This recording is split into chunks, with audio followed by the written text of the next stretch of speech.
எந்த கொம்பனும் இந்த கட்சியை கபகரிக்க முடியாது. அதிமுக அறுதி பெரும்பான்மையோடு ஆட்சி அமைக்க கூட்டணி தர்மம் என்ற மௌனத்தில் இருக்கிறவங்களுக்கு எல்லாம் சரியான பதிலடியை மக்கள் கொடுப்பார்கள். நானும் இருக்கிறேன் காமிக்கிறதுக்காக மாநகராட்சியில ஒரு மனு கொடுக்குறாங்க. மார்க்சிஸ்ட் கம்யூனிஸ்ட் கட்சிக்கு இந்த போராட்ட குணம் மக்களுடைய நலன் முக்கியம் அல்ல. சாதிங்கிற அந்த ஒத்த வார்த்தையும் அவர் தம்பிக்கு அரசு வேலையும் போதுமானதாக. நிச்சயமாக இது ஏங்க ஒரு உயிருக்கு அதான் விலையா? தேவையில்லாம இது உண்மையிலேயே மனிதாபிமானத்துக்கு அப்பாற்பட்டது. இதே இது எங்க காலத்துல நடந்த தூத்துக்குடி எங்க சாத்தாங்குளத்துல நடந்தது பாத்தீங்கன்னா அதை எவ்வளவு தூரம் எடுத்து எவ்வளவு போராட்டம் பண்ணாங்க. அதை காட்டிலும் மோசமானது இது. எனவே அது மூடி மறைக்கிறதுக்காக இதெல்லாம் செய்யறாங்க. ஒரு உயிர் விலைமற்ற, அது வயசு 27 வயசே உரியவர். அதெல்லாம் நினைக்கும் போது பத்தற்றமாக இருக்கிறது. இதையும் வெளிக்கொண்டவர் எடப்பாடியார். இன்னைக்கு அதை முன்னெடுத்து நடத்துவர் சிவகங்கை மாவட்டத்தில் எங்களுடைய மாவட்ட செயலாளர், சட்டமன்ற உறுப்பினர் செந்தில்நாதன் மற்றும் கழக தொண்டர்கள், எங்களுடைய தகவல் தொழில்நுட்ப பிரிவுடைய நிர்வாகிகள் தான் இதை கொண்டு போய் மக்களிடத்தை சேர்ந்து தான் இப்ப இவ்வளவு ஒரு நடவடிக்கை எடுத்திருக்காங்க. எப்பவுமே இப்படிதான் அமைதி. இப்ப மாநகராட்சியை பார்த்தீங்களா, நானும் இருக்கிறேன் காமிக்கிறதுக்காக மாநகராட்சியில ஒரு மனு கொடுக்குறாங்க. இதே மாதிரி நாங்கள் ஏற்கனவே இந்த அடிப்படை தேவையை நிறைவேற்றணும்னு சொன்ன பிறகு இவங்களும் போய் மனு கொடுத்தாங்க. அதுக்கடுத்து அவங்க நிறைவேற்றல. நாங்கள் போராட்டம் பண்ணோம், ஆர்ப்பாட்டம் பண்ணோம், வரி விதிப்பை எதிர்த்தோம். இவங்க ஏதாச்சும் நடவடிக்கை எடுத்தாங்களா? சும்மா ஒரு மனுவை கொடுத்துட்டு பேசாம உட்காந்துக்கிடுவாங்க. இதெல்லாம் மக்களுக்கு தெரியும். மார்க்சிஸ்ட் கம்யூனிஸ்ட் கட்சிக்கு இந்த போராட்ட குணம் மக்களுடைய நலன் முக்கியம் அல்ல. இன்னைக்கு அதனுடைய தலைவர், மாநில தலைவர், மார்க்சிஸ்ட் கம்யூனிஸ்ட் கட்சியுடைய மாநில தலைவர் தோழர் சண்முகம் அப்பப்ப வலைதளங்கள்ல பேசுறாரு, டிவியில விளம்பரம் சொல்றாரு. ரிசல்ட் என்ன? நல்லா எழுதுறாங்க, நல்லா பேசுறாரு. ரிசல்ட் பூஜ்ஜியமாவில் இருக்கு. அந்த 2-3 சீட்டுக்காக அதிக காத்து கொண்டு இருக்கிறாங்க.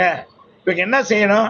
நீ இதை செய்யல, விவசாயிகளுக்கு கூலி இது கொடுக்கல, 100 நாள் 150 நாள் வேலை தரேன், நீங்க தரல. நீங்க 525 வாக்குறுதி கொடுத்தீங்க, இன்னைக்கு நிறைவேற்றல. முதலமைச்சரே 95% நிறைவேற்றிட்டுனாரு அப்படின்னு அவரே விமர்சனம் பண்றாரு. இந்நேரம் வெளியே வந்திருக்கணும்ல, களத்தில் நின்று போராடி இருக்கணும்ல. இதே சம்பவம் நம்முடைய லீலாவதி படுகொலை, மதுரை மாநகராட்சியுடைய லீலாவதி படுகொலையில அன்னைக்கு கம்யூனிஸ்ட் திமுகவோட தான் இருந்து அன்னைக்கு தலைவர் கலைஞராக முதலமைச்சராக இருக்காரு. எங்களோடு இணைந்து நாங்க எதிர்கட்சி, நாங்க போராட்டம் பண்ணோம்னு அவங்களும் இணைந்து போராட்டம் பண்ணாங்க. களத்துக்கு வரணும்ல, தெருவில் முன்னே போராட்டம் பண்ணணும்ல.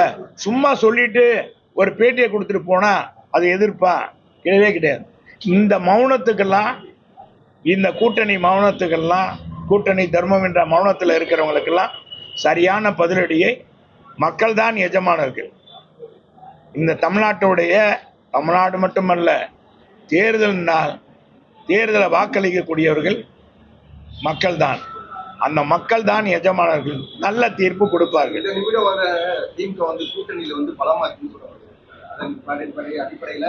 நிச்சயமாக அண்ணா திராவிட முன்னேற்ற கழகத்துடைய பொதுச் செயலாளர் புரட்சி தமிழர் எடப்பாடியார் முதலமைச்சர் ஆகிறார். அதுக்கு சான்றுதான் இன்னைக்கு அம்மா பேரவை கொண்டிருக்கின்ற அந்த கட்சியிலிருந்து விலகி இன்னைக்கு மாவட்ட செயலாளர் இருந்து, மாவட்ட நிர்வாகியிலிருந்து அத்தனை பேர் இன்னைக்கு இணைந்திருக்காங்க. இன்னும் வர இருக்கிறாங்க மாநகரில். அப்ப இதே உங்களுக்கு தெரிஞ்சுக்கலாம். நம்ம பிரிஞ்சு இருக்கக்கூடாதுப்பா. நம்ம கட்சி ஆட்சிக்கு வரணும். புரட்சி தலைவர் அம்மாவுடைய எண்ணத்தை ஈடேற்றணும். மீண்டும் மக்களுக்கு, ஏழை எளிய மக்களுக்கு திட்டங்கள் கொடுக்க வேண்டுமானால் அதிமுக புரட்சி தமிழர் எடப்பாடியார் ஒரு சாமானியர், ஒரு விவசாய குடும்பத்தில் வந்தவர், 4 ஆண்டுகால அற்புதமான ஆட்சியை கொடுத்தவர். அவரை முதலமைச்சர் ஆக்கணுன்ற அடிப்படையில் தான் வந்திருக்காங்க. கூட்டணியா சேர்ந்து பாடுபடுறதை காட்டிலும் கட்சியில இணைந்து பாடுபட்டு இந்த கட்சியை வலுப்படுத்தணும்னு வந்திருக்காங்க. இதுவே ஒரு சான்று.